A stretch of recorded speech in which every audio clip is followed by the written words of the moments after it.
Welcome back to another very special Turnbuckle Trash Talk interview. I am the officiant Kent, and joining me at this time is Gabriel, Gabezilla, Lacey. Now, Gabe, I've seen you in so many great performances lately. Your matches against Zach Cooper, even tonight at Golden Era Wrestling against Brian Idol.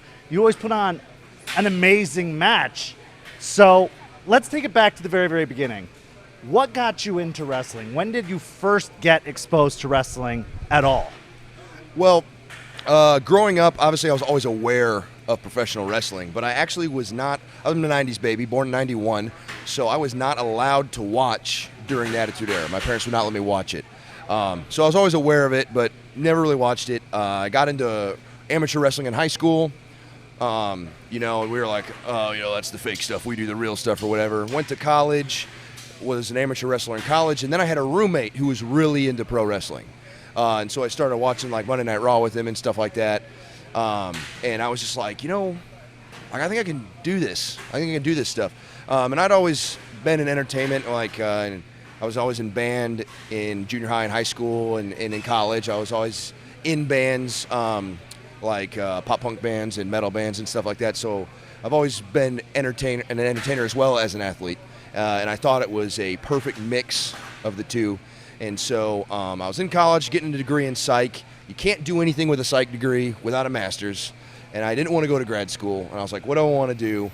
I think I'm going to give pro wrestling a shot. I literally Googled how to become a pro wrestler. It said, find a school and get trained by somebody who achieved a level that you want to get trained by. So then I Googled wrestling schools in the United States. One popped up, Dory Funk Jr., WWE Hall of Famer. I recognized the list of people that he trained, more on his list than other people's lists, and so I was like, all right, guess I'll go there. And so I moved to Ocala, Florida, and I've been here ever since. Well, in the Funkin Dojo, I mean, that is like a household name for places to train, the Lethal Academy, the Funkin Dojo, Team 3D. Like, these are names you hear in wrestling pretty regularly, whether you're interested in becoming a wrestler or not. So that's fantastic. When you first started watching, was there a particular star or act or match or feud or company that really called to you and drew you in? Well, I really just started off just watching, WWE stuff. That's what my roommate watched. And I didn't even know that the indies were like a thing. Like, I didn't know anything about it until I started training. And so then I was training. And so, to answer your question about stars, so watching the WWE, I like big guys. I'm a big guy. And as soon as I knew that it was something I wanted to do, I started watching to study instead of just watching to be a fan. So I really, really liked watching stuff like Kane, Undertaker, obviously, those guys. But specifically Kane for me, because he was just a big guy and he could move and do stuff. And I really wanted to be able to bring that sort of athleticism into what I did. Once I started training, there was a guy at training who knew a lot about, the independent scene and things like that. And so he had like a whole bunch of like PWG DVDs or whatever, he gave me stuff like that. And I'm just like, oh my God. And so I just really started watching a lot of that and stuff like that. I really like the stuff that is really athletic focused. Those are the type of matches that I like to put on. Really hard hitting. Just an athletic based, all of it. I mean, pro wrestling, it's a sport, and I want people to watch my matches and just be like, holy shit, those guys are athletes. That's an athletic contest. Well, there's something about wrestling specifically that I feel like once you get into it, it's all you want. Like, you can't get enough. Like, in some sports, you might be like, I watch my team, but that's it. But I feel like in wrestling, it's like, I want to watch as much of this as frequently as I can. So talk more about training. Talk more about what that experience is like, because training at a place like the Funkin Dojo is like a 1 in a million thing that can happen. I mean, you're my first Funkin Dojo graduate that I've met. So talk about that. It was good. I mean, when I was there, I was lucky. I had a really great group of guys that all kind of came in at the same time as I did, and we really pushed each other. Dory's a great coach, a lot of knowledge, and I mean, we just go in. It was just shoulder tackles, headlock takeovers, bumping, front bumping, back body drops, and that was it. And so we're like, is this it? What? That's all we're doing? But he was laying this foundational base for us that, I mean, I can get into a ring with anybody, any style, and because he just hammered those basics, like they're there all the time. It was great. He was a fantastic coach, and he really hammered that in for us. And then because I was there with a group of guys that all came in at the same time, one of them was my roommate at the time, we would just spend all day watching wrestling and picking out moves that we wanted to try. And then we'd go to practice. We'd go to training. We'd run through everything, you know, whatever coach had. And then he would always have kind of like an open ring time where we could try whatever we wanted and kind of pick his brain if we had questions or whatever. And so that's where we really started pushing each other. And I would not be the wrestler that I am if I didn't have that group of guys as well to convince me to try stuff. Because I remember there were some days where my roommate would be like, hey, dude, I saw this move.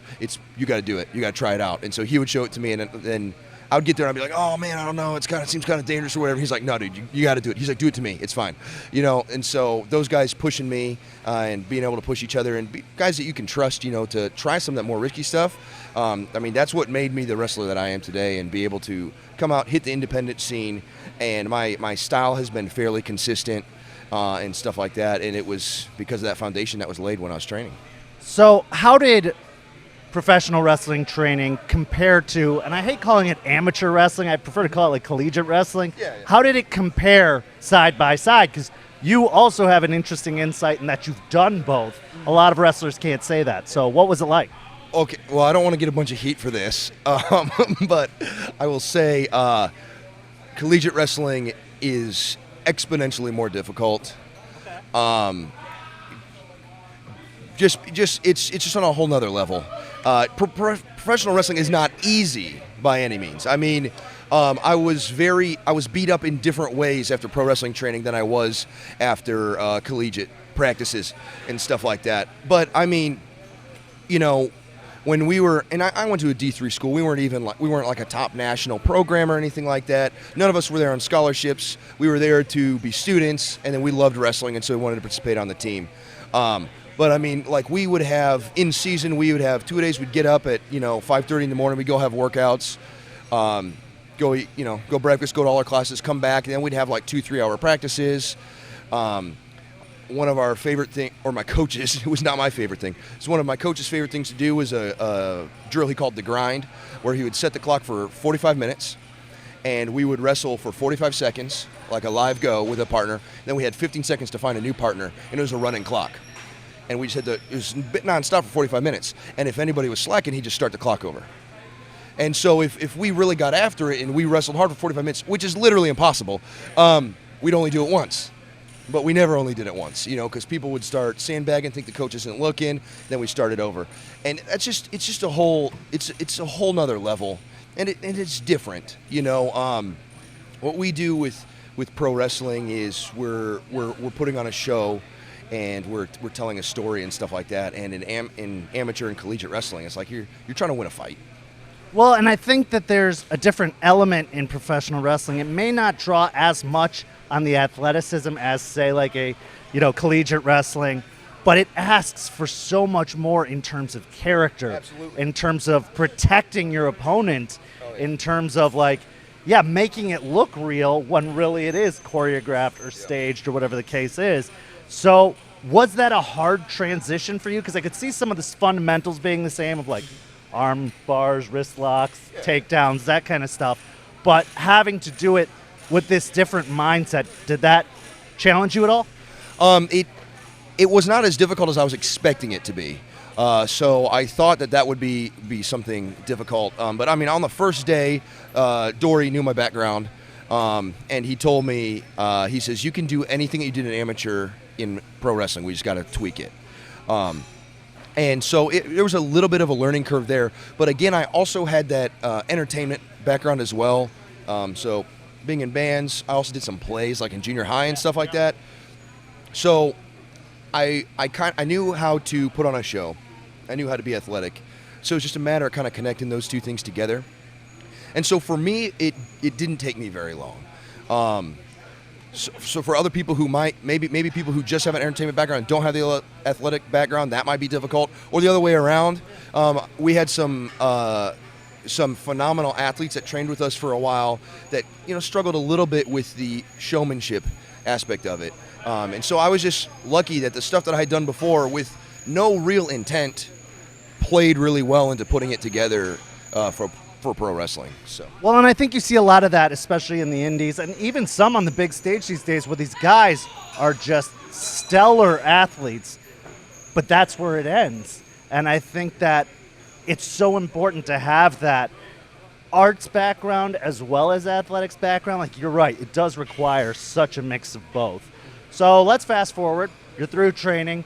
Tell me everything you can remember about your first match. Some people have embarrassing stories or fun stories. What was that whole experience for you? Were you nervous? Who was your first opponent? What was the venue like? Tell me as much as you can about it. All right. Well, so one thing that was different about the Funk school is they start doing matches immediately. So I had a training match. Obviously, no crowd. I had a training match my very first day. And then they would put on shows monthly for student shows. But again, those are just with students who I've been training with, just with coach. You know what I mean? So my first actual indie match, I don't remember exactly who my opponents were. So I think it was at ACW when they were doing Thursday Night Throwdown. We were still at this bar, Kicker South in Newport Richey. I was in a tag, I'm pretty sure I was in a tag match with one of my buddies from training. We then became known as the Lacey Twins. We didn't debut with that name. But we came out, we were just wearing we just had like black tights from like Dick's Sporting Goods or something like that, like black long tights, you know what I mean? And we wrestled these other guys that were doing I think like a frat boy gimmick or something like that. And there was probably like 15, maybe 20 people there. They were just getting the show going. It was at the beginning. And it was pretty good, you know. We won. You know, that was cool. So yeah, that was kind of a pretty cool start. I think that was either my very first match or like one of my very first. Because then we started wrestling weekly almost immediately. So that was pretty cool. So, I mean, I started January 2016 is when I hit the end of January 2016. So when I hit the indie scene, and we were basically weekly. So almost, you know, at least 45 matches in that first year alone, which was crazy. And then I didn't even realize that keeping track of your matches was the thing people did until like halfway through the year, and I was like, oh man, I wish I would have paid more attention. But yeah, it was probably something like that. I was also in a 6-man early on. I was also in like a 6-man tag match with the Dreamboats. So that was Rex Bacchus and Ace and Richard Delicious. Even then, so I got thrown in with those guys. Or it might have been like an 8-man tag. I got thrown in with those guys, and just right off the bat, they were like really welcoming, and they knew I had no idea what I was doing, and they were like really helping me out. And stuff like that. So yeah, my early matches, I wrestled a lot with the Dreamboats. I wrestled a lot with the Dirty Blondes early on. Within the first couple months, we started having matches with them, and that were really, really great. And almost all of it was right there at that bar in Kicker South, man. It was just every week we were down there just wrestling as much as we could. So now it's been 3 years since you're out there, you're making towns, you're doing things. What are some of your favorite matches or opponents or promotions to work for? Sure. So I've wrestled, had a match with John Davis a while back that was a blast. And it was also at one of my very favorite promotions. So there's a show that runs out in Jacksonville at a bar called The Ritz. And they just, every couple months they run it. It's not a regular thing. It's the guy who puts on the show knows the guy who owns the bar, just puts it on. And the crowds there are insane. It's like a block off the beach. They set up the ring in the parking lot. It's free if you want to just watch it from out there. Then, if you want to go to the bar, you pay cover. And then a lot of times they'll set up cameras and stream them to the TVs inside the bar so people who are inside can watch it. The crowds are always just absolutely insane. It was a show like that. Crowd was incredible, and then I also got to wrestle John Davis, and that was he took me to my limit. That was nuts. That was a great match. More recently, I've had some really good matches with a guy named Victor Vences, who's just breaking into the scene. We're actually going to be wrestling Wednesday at ACW Proving Ground. Yeah. I had some really matches with him. He also is a Funk graduate.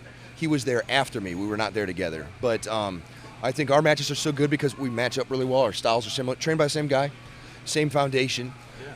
So we, and kind of the way we view wrestling and the way we like to wrestle is the same. We kind of have the same philosophy there. So we really mesh really well. Great matches with Zach Cooper recently. So I'm pretty sure I'm going to be getting another rematch at Punk Pro with him. So we just had a really great match at Punk Pro.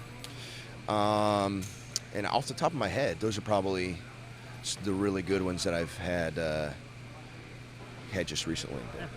So within the last couple months, you've been kind of announced as the face or the figurehead or just the poster child of PB Entertainment Wrestling, which is going to be starting up here in June.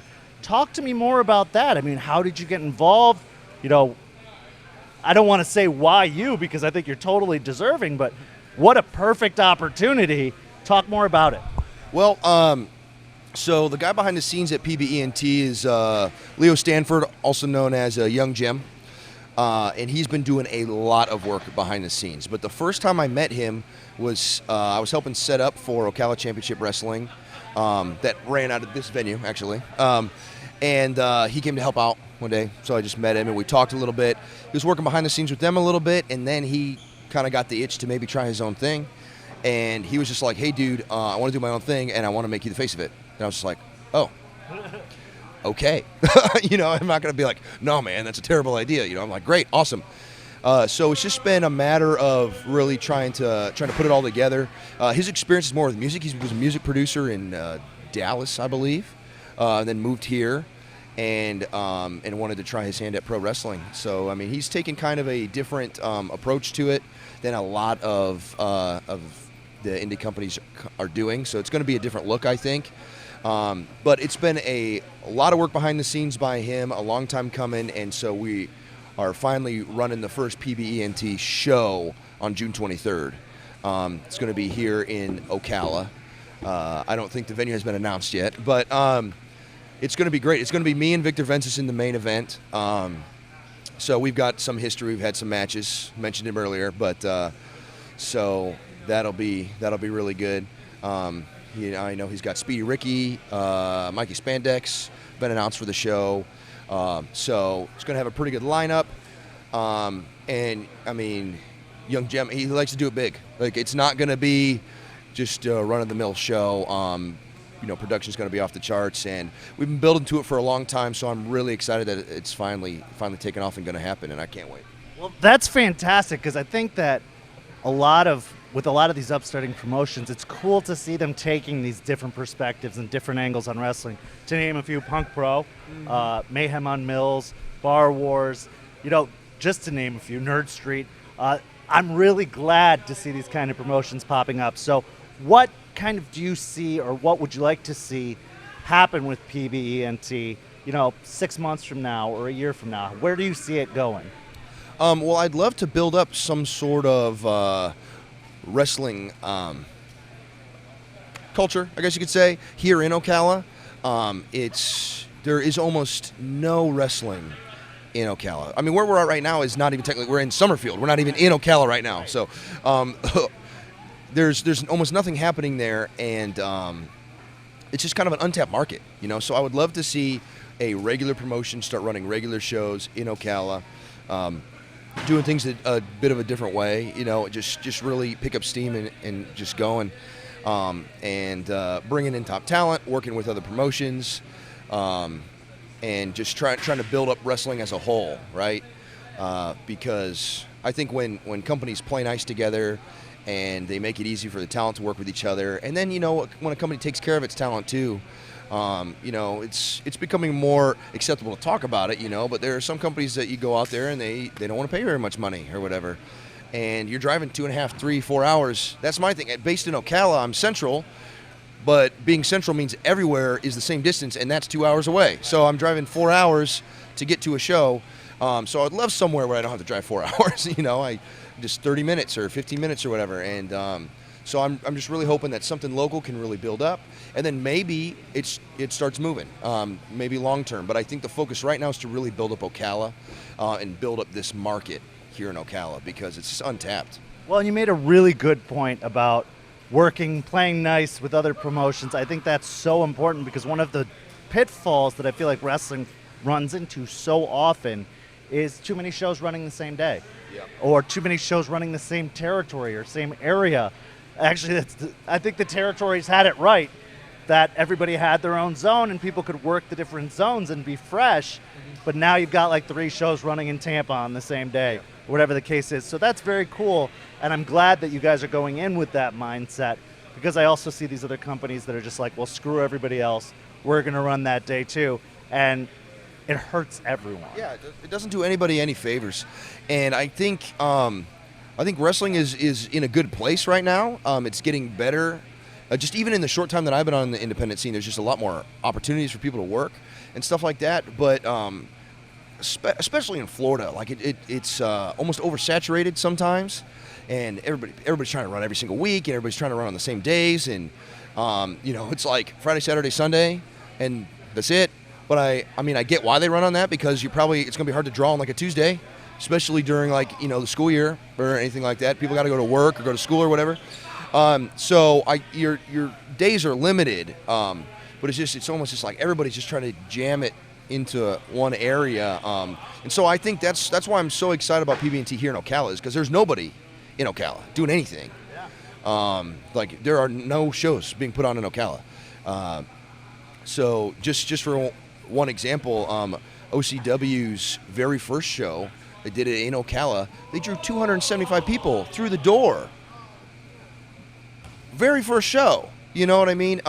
They're no longer running, but it's just like, to me, I was like, that should send a message to everybody that this is an untapped market. All you got to go flyer a little bit, maybe pay $30 for Facebook to send out your ad or whatever, yeah. And put it somewhere where people can easily get to it in Ocala, and like they will show up.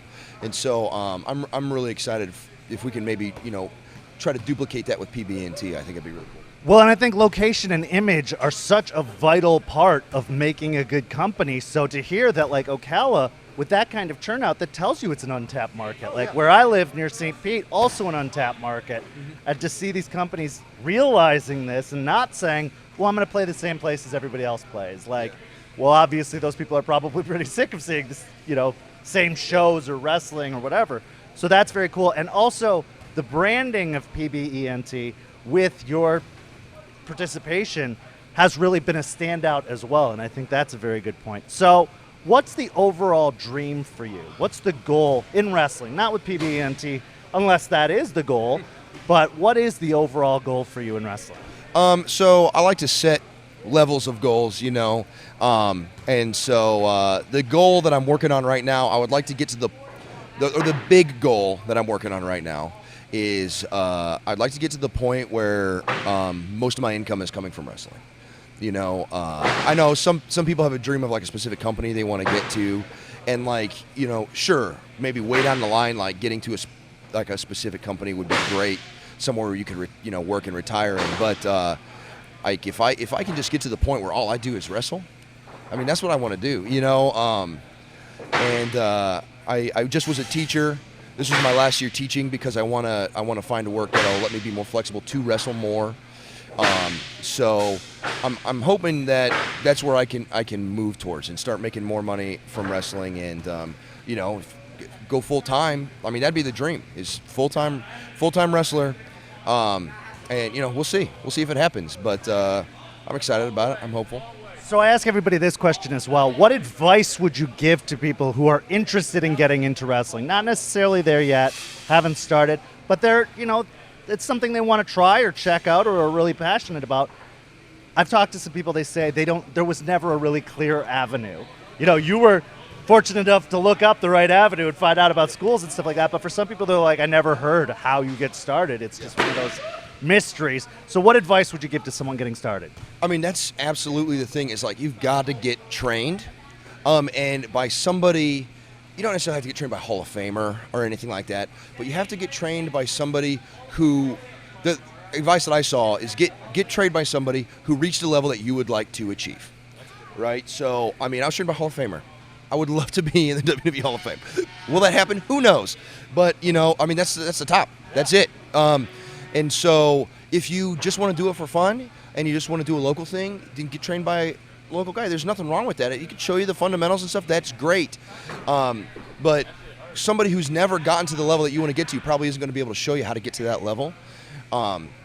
So if you can start at one place with somebody who's achieved the level that you want to achieve, that's great. That's what I would say to do. Jeez, that is loud. But yeah, I mean, getting trained. I think with wrestling becoming more and more popular, we're seeing a lot of people that are just getting in the ring who have no idea what they're doing, and it's not just an issue of it being bad or whatever, but it's dangerous. People can get hurt really bad.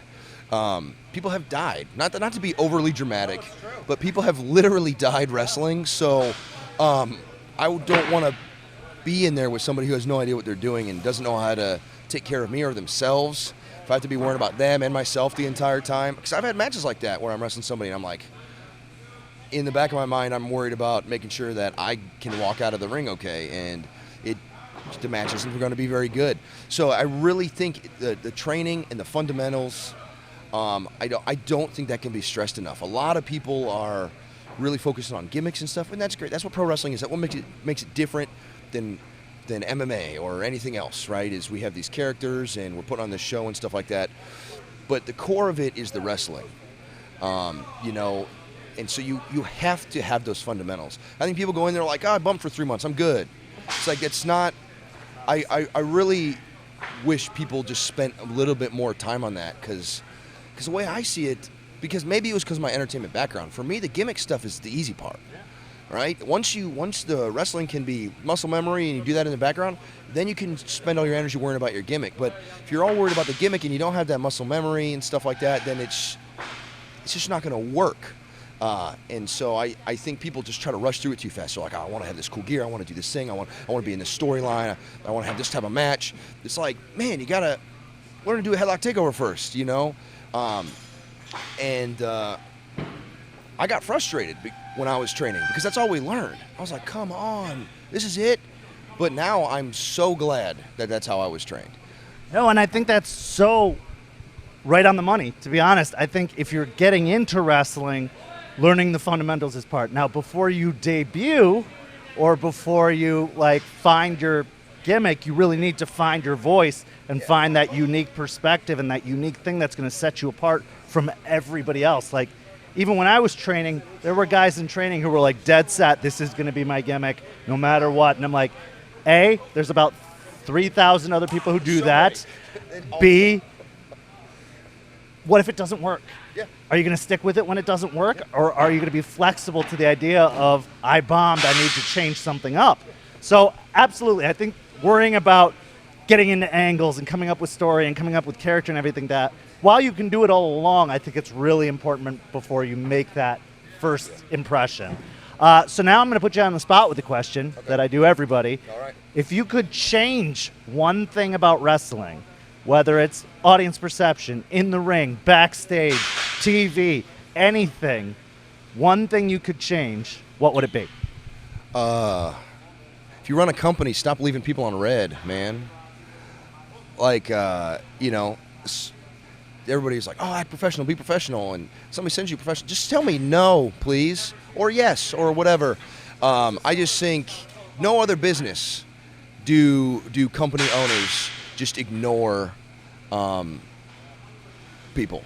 Especially if they post an ad for work, right? So if they're, we're looking for new people to come to the company, and you put in your application, they don't just ignore it. They say no or yes, or it's not what we're looking for right now, or we'll keep you in mind, or whatever. But sometimes it feels kind of like that double-sided thing where they're like, we expect you wrestlers to be professional, have professional gear, be trained, all this stuff, and then you're just going to not be straight up with me when it comes to the business aspect of it. It's like, just be straight up, man.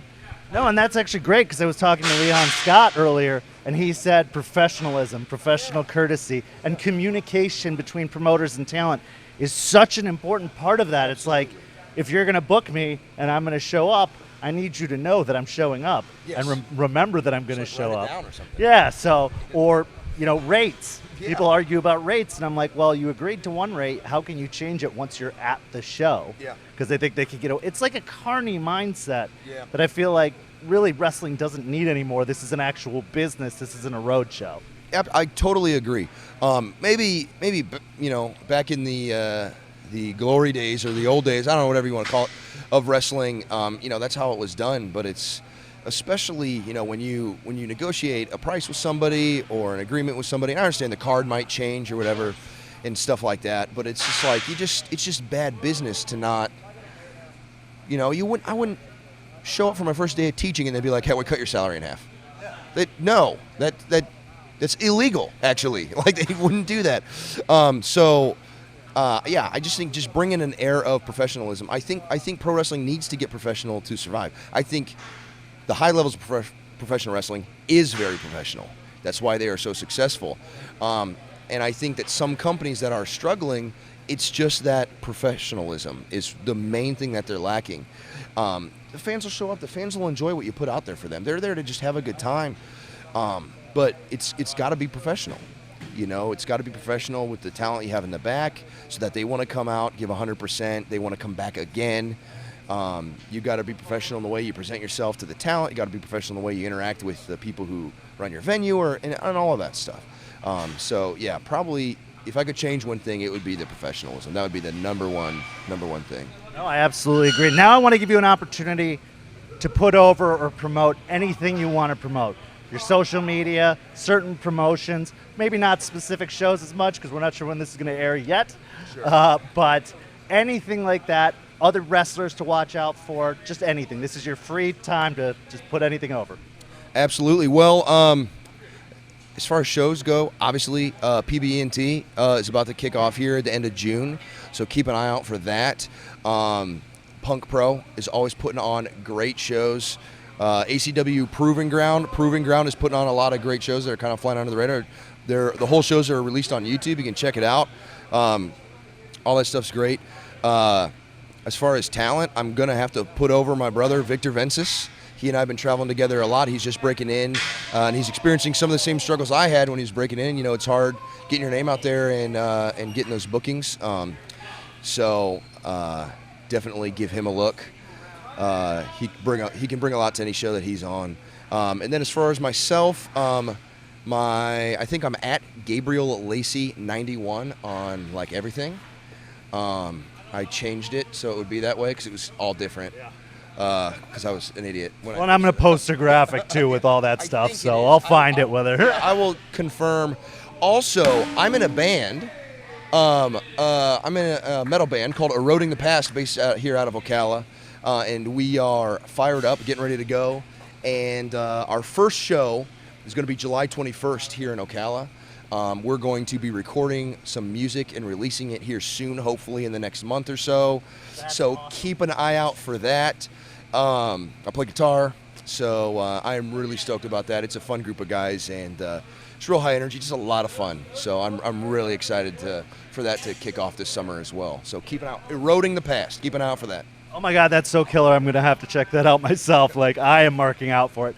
Anyway, Gabe, thank you so much for taking this time to sit down with me. I know you just got done with the show, but we'll probably have you on around PB ENT time because we are going to be there. Sweet, awesome. I'm going to be in the stripes. We're going to put this together. So, guys, we will see you next time, and we'll see you at PB ENT.